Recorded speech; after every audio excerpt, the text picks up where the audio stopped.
Hi, guys. This is Branden Sewell. I am the owner of Seal Pro Painting and now also Seal Pro Seal and Wash, located in Central Florida. I am also the host of the Off the Ladder podcast, and we exist to help home service business owners learn so that they can lead well and ultimately live life off of the ladder. I've got today's guest here. His name is Kyle Heck, and he is a franchise consultant with the Franchise Consulting Company. Kyle and I met a few years ago. I want to say it was probably like 2018, maybe, at a home show in Orlando, and we have just been connected ever since. So welcome to the show, Kyle. If you could just introduce the listeners to yourself and tell them a little bit about what you do. Yeah, thanks a lot, Branden. It's good to see you again. So, like you said, I'm a franchise consultant, and so my first role is connecting people that want to become business owners, explore available franchises, and help them find a concept where they would be the right fit for the role of that owner. So, the same way you would use a real estate agent to look for a house, use a franchise consultant to help you find a franchise.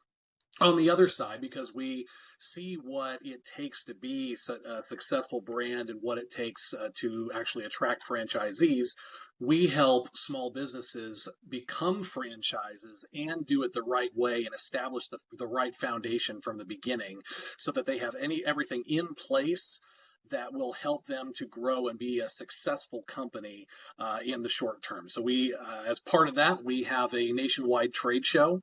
We have a publication that actually is international now, the Franchise Journal, and we work with a number of equity companies that are actually in the business of buying franchises down the road. So when people are ready to exit, they may have that as an option.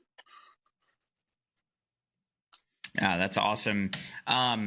One of the reasons that I thought this might be a good fit, and we talked about this before the show, is, one of the reasons that I'm big about getting off of the ladder is really opening up yourself to other opportunities and exit strategies. I mean, something that I realize is that I realized early on is like, I don't want to paint the rest of my life. I don't want to be out in the field painting, and doing the labor. Two, I had a realization that there is a possibility that my son may not have any interest in the painting industry, or my daughter, so maybe having a thought of handing it down or them getting involved, that might not happen. And then, the other thing is like thinking about my future and retirement and all of those things. I think too often business owners will start a business, they work like crazy, the business revolves around them, and next thing you know, they blink and 30 years have gone by, 40 years have gone by, and if they close the business up tomorrow, the business goes with them. Yeah. All that hard work is gone. No retirement, no savings, haven't built a business that could sell. So they essentially do a disservice to themselves, to their family, their legacy, by not thinking beyond like just the day-to-day and getting jobs done and making money, right? Mm-hmm.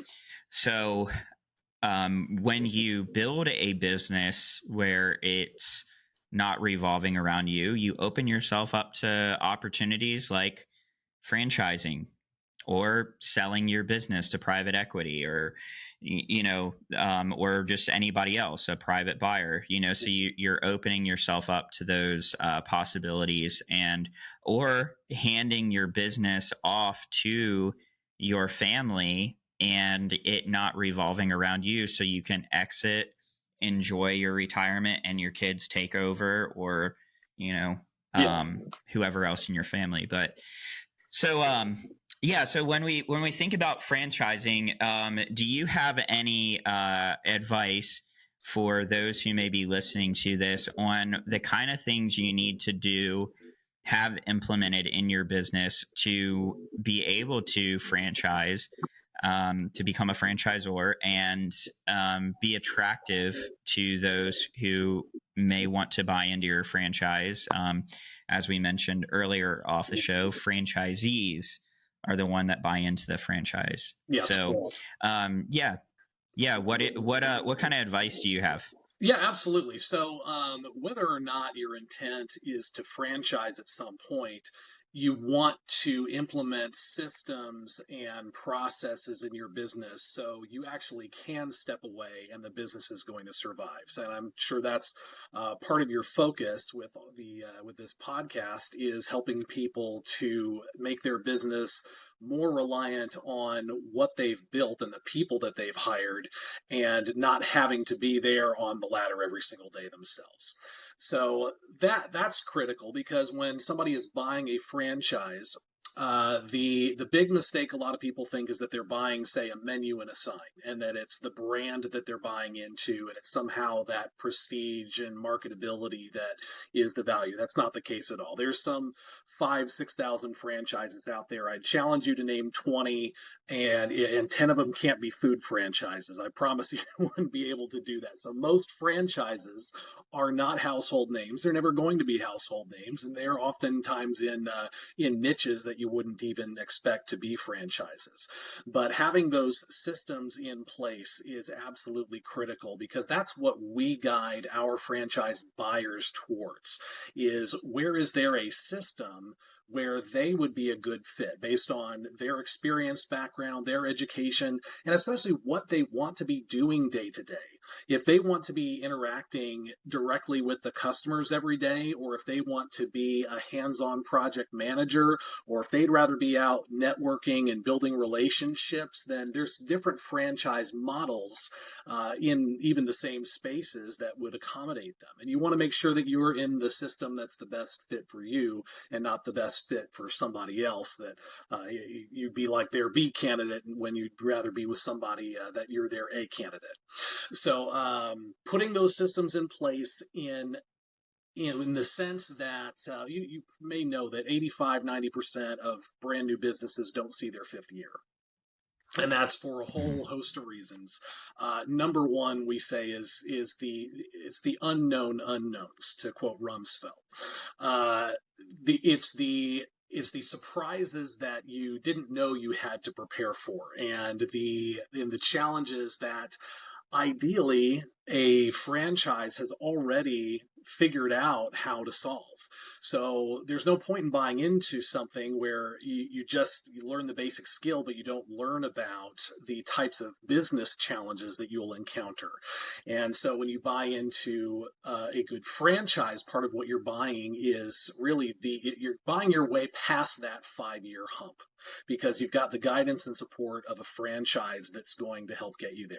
Now, when you turn your business into a franchise, you are now running a very different business because you're not making burgers anymore, you're making kitchens, just to bring in a food analogy.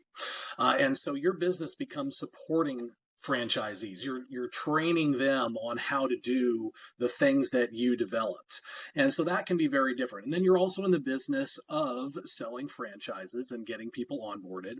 And so you want to make sure that you're working with people that have been in the franchise space. And other aspects that you may need to consider is what can you do for the franchisees to actually take work off of them. Major development we've seen in the last 8 years with home service franchises is implementing call centers. So they'll have a home office that's actually taking inbound calls from people in all the active markets and putting appointments on the owner's calendar or the salesperson's calendar. So they don't have to be there to pick up the phone at every given moment, and even doing outbound leads. And incorporated with that is a lot of the marketing. Now, you do expect when you're a part of a franchise brand to get some marketing assistance, and you absolutely do. And a major advantage when you're when you're helping get someone going is all of the like the all the pictures that you've taken of projects, all the work you've done. They can benefit from that when they're getting started, even though they haven't had any projects to show off at that point. They're showing off the brand that they are now a part of, and so that's another major advantage that you're able to provide as a franchisor. Yeah. Um, a thought that I have on, the whole franchising thing in general is I think as a franchisor, you have to focus on bringing tremendous value to your franchisees. And because that royalty that you're going to charge for that person to join in and get access to everything that you have to offer, it better be valuable and worth Yes, their investment. yes, Because absolutely.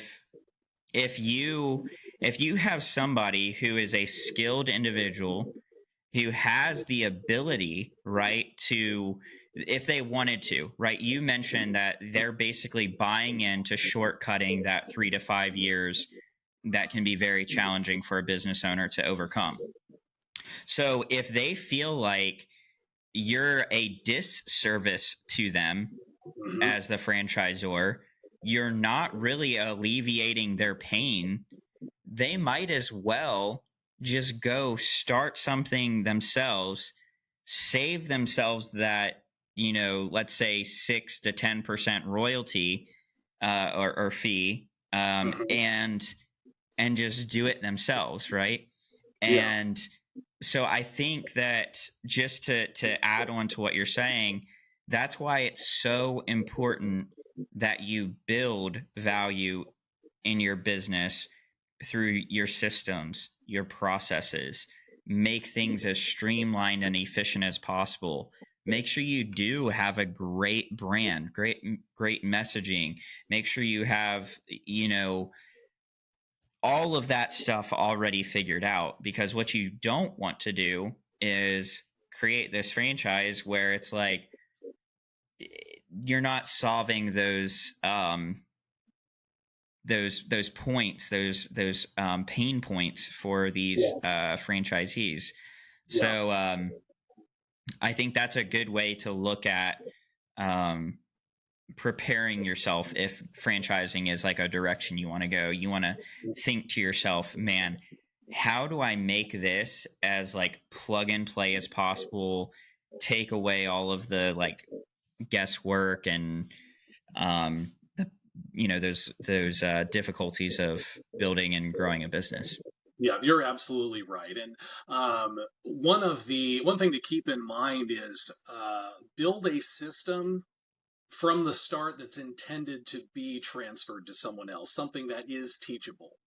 And so you are collecting royalties on the long term, and so you should be able to quantify the value that you're providing for franchisees, because everything that you are doing for them and on their behalf, things like the sales center or product development and marketing, those are things that they could have either spend the time and money in house or hire third parties to do it for them. So you have to at least make sure that what you're able to provide is saving money versus what they're hiring a third party person to do by doing it in house. And and as you said, if you're not providing that kind of support, then the people that are looking at buying your franchise are also going to speak with your current franchisees, and nobody's more honest than honestly a franchisee about the system that they're in. If it's great, they're getting tons of support, they will want to let everybody know. And if they are struggling and they're not getting what they were promised, they're going to want to let everybody know. So that it is a Right. lot of responsibility that you take on as a franchisor, but having that in mind as you systematize your own business and thinking of how would I teach this to somebody else that isn't me, that doesn't share my common sense, that's the attitude that you need to have as you work on your business and develop it in that direction. Yeah.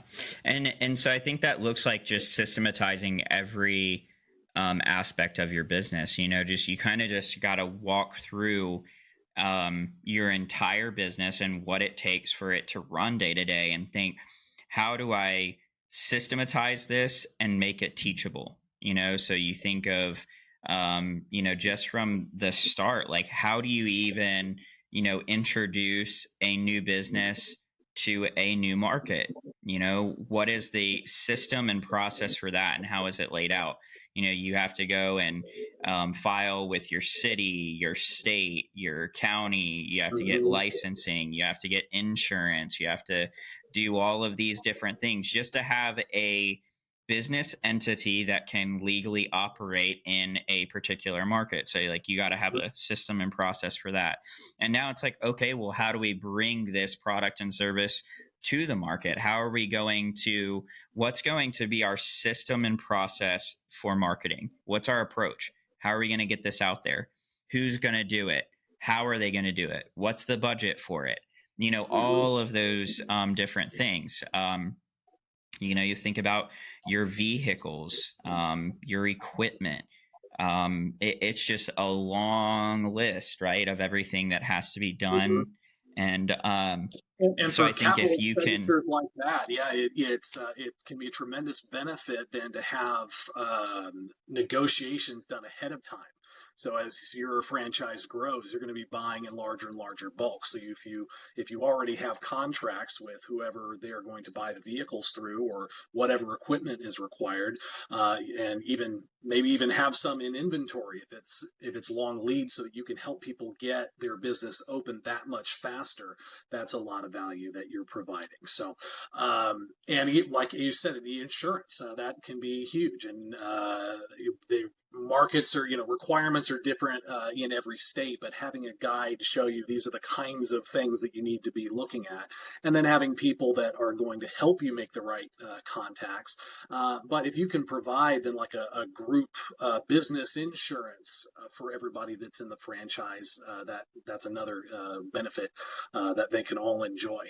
And then another aspect of just having so many more businesses open under the same umbrella that are all pulling in the same direction. They're working on the same business together. That means you can even experiment with different things in different markets. And so you can figure out what works and what doesn't work. And so rather than having 10 ideas you have to try out, if you have ten franchisees and they each try one idea, then you keep the ones that work and spread that around the system. The ones that don't work, nobody has to waste their time on it. So yeah. tremendous leverage.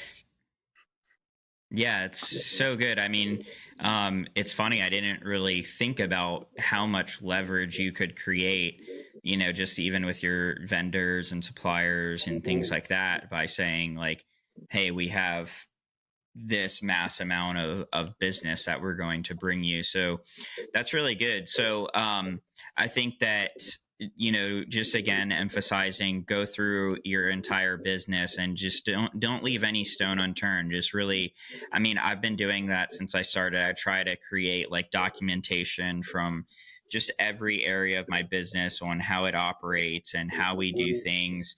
And I mean, it's not perfect, but it's a start. And like, just get started. Mhm. Start doing those things, and it's going to grow and develop over time. But um, the possibilities begin to open up, I think, when you start to do the things that we're talking about.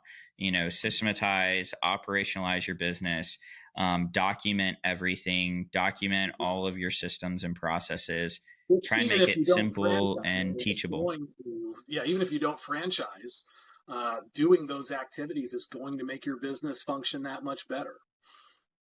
Right. Yeah, and if you're gonna get off the ladder, you have to do those things, like, just to operate efficiently, to be able to not lose your mind as a business Mhm. owner, right? Like, I think scaling and scalability happens in systems, right? When systems are in place, scaling becomes easier and more efficient, right? And I think you can do it at larger scale the more, um, systematized you are, and the better you're operating, um, you can really take on growth. Because if Yeah. you take on growth and you're just fragmented and all over the place, it's just like you're opening up a door to chaos.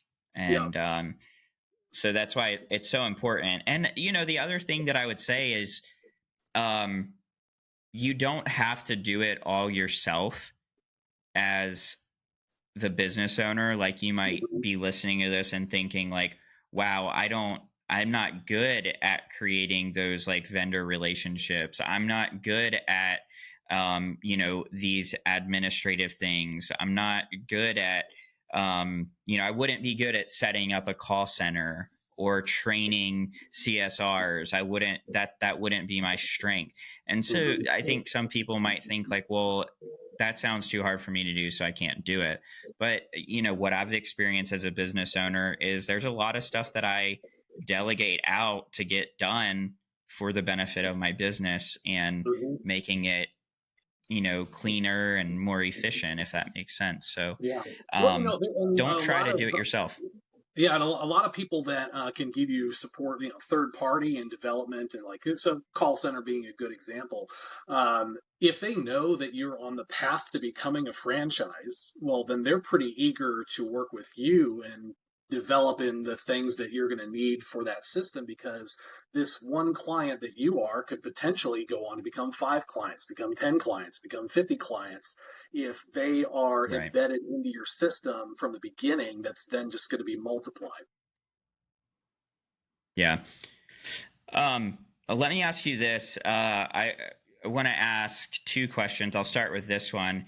Are there particular personalities or business leaders that are best suited, that you found, for the franchising model? And are there some that you would be able to like ask some pretty simple question, be like, yeah, franchising would probably not be your thing.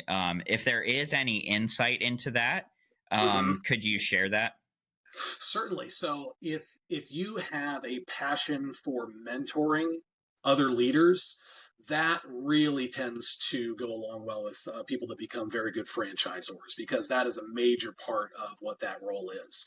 And a lot of people do that naturally. Maybe they do that in their church, or they do that in their communities, and they don't think of that being a function of a franchise. But that's exactly what a franchisor, especially getting started, has to focus on. Now, if you are an extremely hands-on, you got to have everything under your own control. It could be very much the opposite, because you are helping somebody else build their business with your system, but they are not going to be you. So if they do something maybe that you're not expecting, or isn't what you had instructed them to do, either there's a gap in the system that you didn't realize you have to go change, or they're not following the system because you found somebody else that needs to be really hands-on and do it their own way. So it's very important to understand how to take that sort of leadership mentoring role with franchisees, because you are helping them to build their business. Yes, it's your brand, but it's their business and it's their passion, and they've come to you to give them that kind of guidance. So expect that that is going to be really your primary role. Now, what would you say to the person who is like, because you kind of mention like, it's your brand but it's their business. Mhm. What do you say to the person who is like, oh, I could never franchise because I've worked so hard to build this brand, and there's like this fear of letting somebody else use that brand and potentially tarnishing the reputation or the image of the brand? Yeah. What would your advice be towards That's that? a very common, very normal concern to have. And something to put your mind at ease, at least, is that you are the one selecting your franchisees. You don't have somebody that's going to the business store, picking your franchise off the shelf and taking it to checkout, right? You are interviewing every potential franchisee to make sure that they're going to be a match. So it's not just going to be some random yahoos that are coming into your company that are going to mess things up. You can be extremely selective. You can just limit it to just a handful of franchisees ever, if that's the way that you want to do it. Mhm. But the franchise agreements, they are always written in a way that it's very one-sided towards the franchisor. And so that's protecting the brand. And it's not just protecting the franchisor, it's protecting all of the other franchisees that are in the system. So if you have, use an older example like where Chipotle, what was it, maybe 15 years ago, and they had just some locations in Boston where they weren't following the proper food safety guidelines and they had some issues. Chipotle as a system has never recovered from that. Really, I mean, they were so much bigger, and then they just had a huge drop off that they never quite bounced back from. And so that's a great illustration of how you do need to make sure that it's in those documents, and you have the quality control in place to know that they're going to do the things that are critical to the business the right way. Now, if there are some things Yeah. that have some flexibility in marketing strategies or maybe certain product offerings or features that it's good to let them have a little flexibility and freedom, because when they discover something that works, then they bring it back to the franchise and then everybody's going to benefit. And hopefully you have a franchise system full of people that are able to proactively share those kinds of developments that have been very positive to their business. Because whatever your business model is today, in 10 years, it's going to be very different whether you're franchising or not, because the world is rapidly changing. So it's extremely important to rely on them to be testing things. And if somebody has a good idea, or if you put your faith in them, give them a little bit of leeway. So there's definitely a balance, and you're ultimately going to have control over the key aspects of the business. You're going to want to protect the brand for everybody that's involved, but at the same time, give them the flexibility to try some things safely that could be a benefit for everybody. That's good. Um, another question that I'm going to have before I get to the next topic is, what kind of support does the franchise consulting company, a franchise consultant like yourself, Uh-huh. bring towards making sure like all of those different things are covered? Do you guys even, because obviously different markets can be very nuanced on like what they require for a particular industry. Like for Mhm. example, here in Florida, um, I think now it might be like 2 or 3 counties in Florida require a painting license, and then there's all the other ones only require you to have like an occupational license. Mhm. Um, does the franchise consulting company help to find out or do the research to find out what the different requirements are in different markets, and making sure like the companies are staying compliant according to like different laws and state regulations and things like that? Mhm.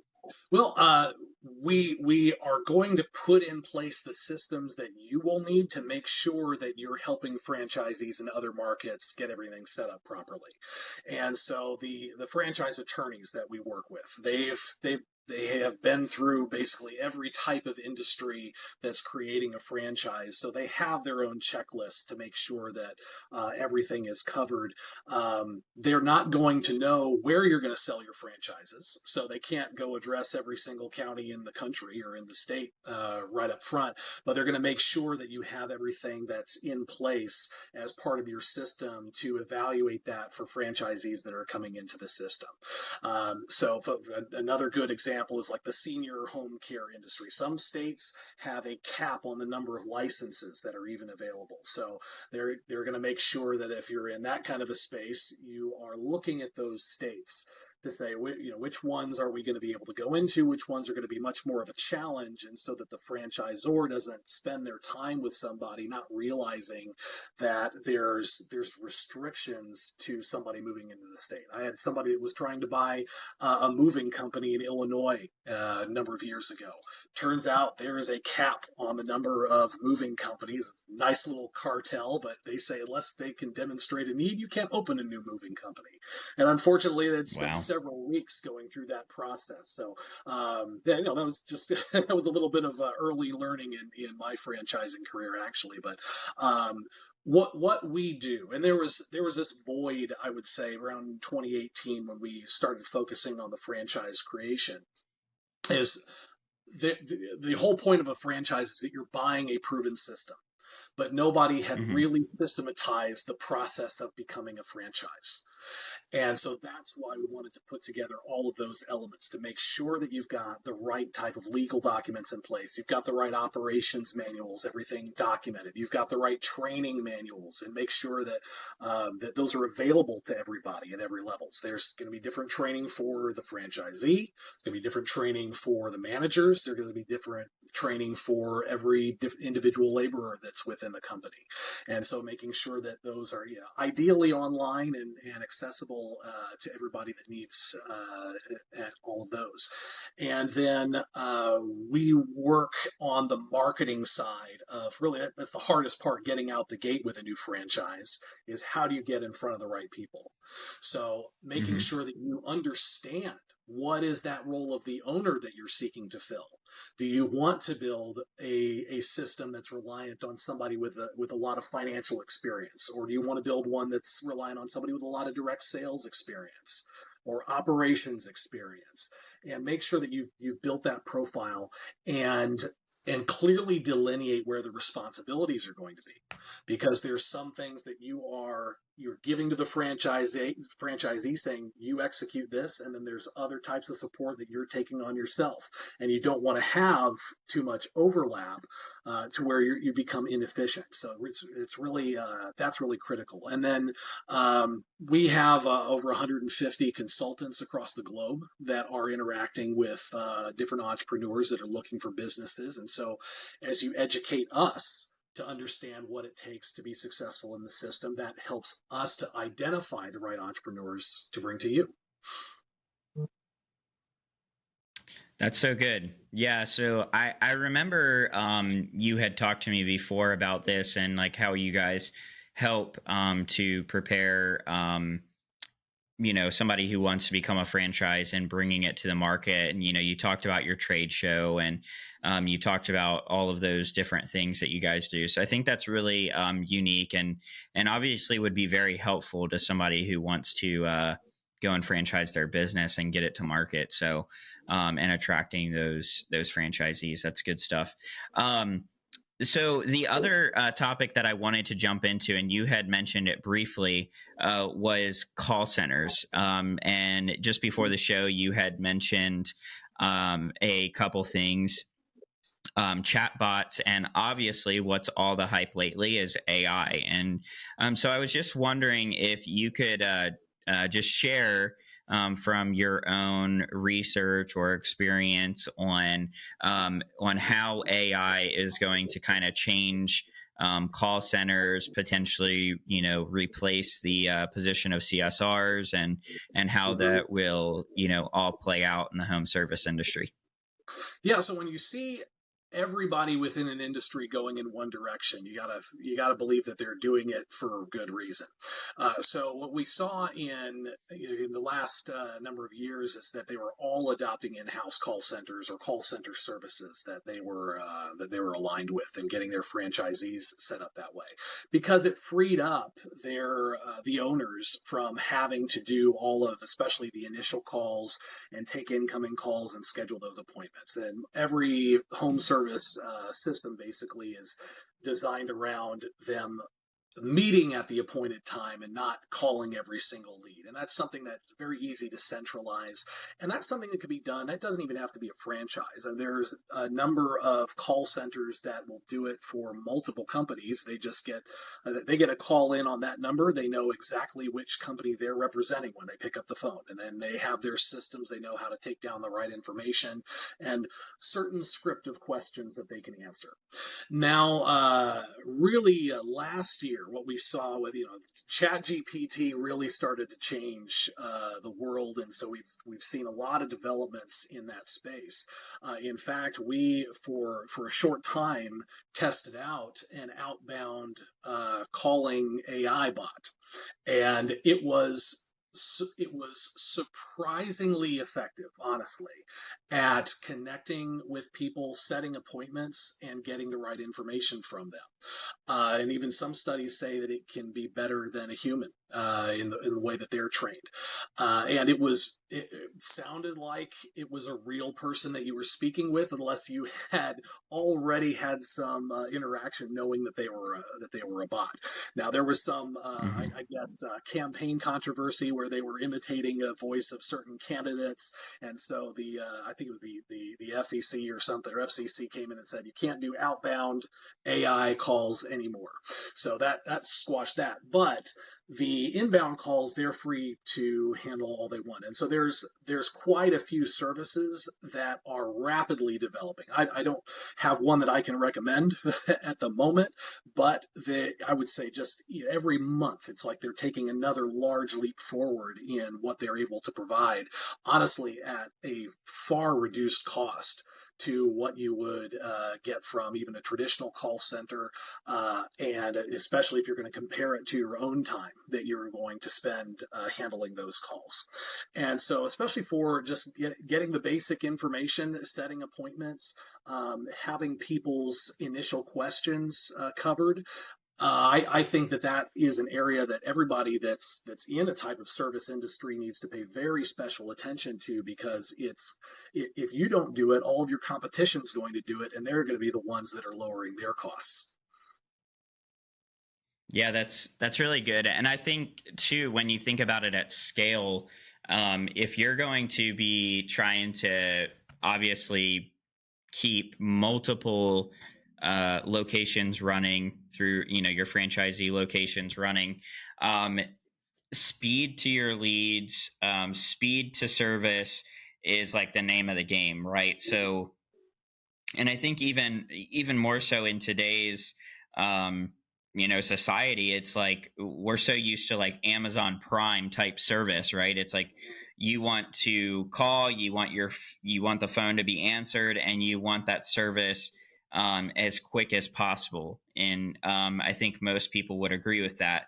And so one of the things that I think what you're talking about with these call centers and chatbots and AI is you're going to be able to eliminate a lot of human error, Mm-hmm. right, and delays in that initial call to actual service that happens, right? So, which is obviously going to help to keep that business flowing and keep customers happy. And you'll be able to maximize your return on investment for your marketing dollars, because you're not having, things come in, get missed, people not get followed up with.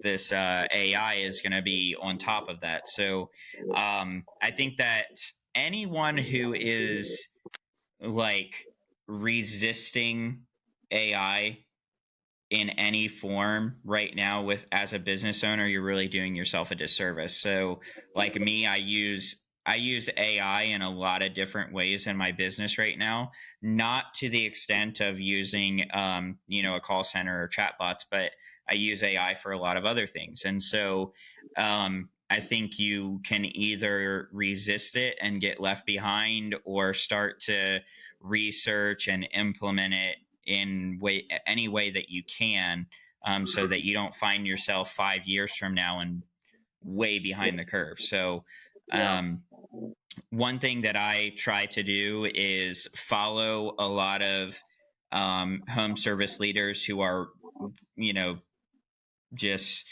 light years ahead of me in their success and their journey, and learn from them and implement as much as I possibly can from what they're doing. And I talked about this like a couple episodes ago, just in the fact that like these guys who are doing, like, let's say 200, 300 million in revenue and have 30, 40 locations all over the nation, they're doing something right. It's like, Yeah, exactly. who am I, this like little peon, like to like say, oh, like they're not getting it right, they're wrong. Like, Hmm. it's like, it would probably behoove me to take what they're Yeah, doing and try to implement it into my business, right? And instead of being like a critic of what they're doing. yeah. um The I kind of can't tell people you how that many. try to criticize Elon Musk, Right, it's like, who, like, what, you know um Yeah, I think it's just that old adage, like, success leaves clues, so it's like, that's if good. somebody is doing something that has made them successful, there's obviously a reason why. And if you Hmm. aren't on the same level of success, you should probably not get too critical, but look at it and really evaluate. And I think some of it can come down to just simple mindset and our own, like, mental blocks that we create. And some of those can be intentional and some of those could be unintentional. But I think we can just go to this place where we like create these blocks, right? And we're Yeah. like, I'm not doing that. And sometimes it's like you don't even know why you're saying you're not doing it, but Mhm. you're just like, you just, kind of resolve in your mind, I'm not going to do this. But little do you know, it's actually the very thing that is holding you back from the next best thing for your business, for yourself, Yeah. for your family. So, yeah, I think that and I'm guilty of it too. Like, I try my best to, take a humble approach in my business and say, like, okay, how can I learn? How can I get better? What am I not doing that I could be? What am I doing that I need to stop? And what mindsets do I need to change? How do I need to change my paradigm to be able to go to the next level? And unfortunately, sometimes, like I said, we just either intentionally or unintentionally have these like blocks, roadblocks, or mental blocks that we put up. So, um, anyway, I think that to be able to create a business that can eventually become a franchise, you have to work through those things and implement the things that we're talking about, to be attractive to people who are going to be like very driven, ambitious, big thinkers, want to be able to um, step into something that's going to provide opportunity and, obviously, a future, right? Financially and in many other ways. So, Yeah. Yeah. And thinking of the future, you talked a little bit about the exit strategy at the beginning, and one of the things that you should consider as you're planning for the life cycle of your business. Yeah, it could be that your kids don't want to take it over, and it's very rare that a business successfully gets handed down more than two generations. So either you need to train somebody up that you're going to hand the business over to, or you may be putting yourself in a position where the business just closes. And unfortunately, every business owner thinks that their business is going to sell for a lot more than somebody's actually willing to pay. But the way mhm. that franchising helps with that, and the real concern is going to be a buyer. They're thinking how much of this business's success is because that owner is in the seat every day. And now I'm buying the business, Mhm. but I'm not buying that owner. That owner's about to leave. If they're the key to the business's success, what am I actually buying in that case? If you've become a franchise and that business is collecting royalties from, say, 10 franchisees from around the country, say, then you buy the franchise. You're not taking the key person out of that role at any of those individual businesses. So they're looking at as a consistent income stream that's going to be staying in place. And they're just there to then take the franchise to the next level. So the multiplier that you will get for a business just by the mere fact of it being a franchise is going to be quite a bit more. So having that in mind as you're looking to the future towards that exit is very important. Yeah, that's good stuff. I mean, that kind of stuff is what keeps me driven as a business owner, is thinking about those possibilities, and is really what wakes me up every day and makes me want to work on my business and make it better, right? Is just the possibilities of, if I can build something that doesn't rely on me, I could turn it into a franchise, potentially sell it one day, like you're talking about. For me, a guy who came from, my mom was a single mom raising her own kids, and my oldest sister's kids, and a lot of, like, financial insecurity and all of that stuff. When I start to think about those possibilities, that's what drives me to build a business where I'm off the ladder and Mm-hmm. do all of these things that we're talking about. And so I hope that, like, anyone who's listening to this podcast, today or whenever you listen to it, is encouraged, and maybe even broaden the mindset of the possibilities, right? Because maybe Yes. there's people out there who listen to this and they don't even realize, like, that they could turn their business into a franchise. They didn't even realize that you could sell a franchise to another franchisor who wants to, like, buy up your market share. Mm-hmm. So it's just it's definitely something to think about. Definitely something to, like, broaden your horizons as a business owner, and really think in a bigger way, not to, like, keep yourself closed in to, just, basically creating a job for yourself. Don't create a Yeah. job for yourself. um, and that's, unfortunately, I think a lot of business owners end up doing that. They create a job that they end up working for, 30 years, and unfortunately they can't even retire, like, Mhm. legitimately. They've Yeah. I know some friends that are, like, up in age, who are, like, approaching the end of their careers and as business owners, and they've never invested. They've never trained up anybody else. They've never done anything. So all they have is, like, maybe the cash value of their business account and, like, tools and equipment, and that's it. And Mhm. so that's kind of scary to me, to think that that's a lot of business owners who do that, that get to Mhm. the end of a 30, 40-year career and nothing. Exactly. It's Yeah. just. Well, and there's another option for people that are kind of in that situation, is also to look to convert into a franchise. So to stay Mhm. the owner of the business, but then join with the franchise that's going to take on a lot more of that work and ideally build your business so you can take more of a semi-absentee role. So that's Right. there's that happens quite a bit. I'd say, like, you're familiar with, like, Meineke and Mako. Those are driven brands, and they've built Mhm.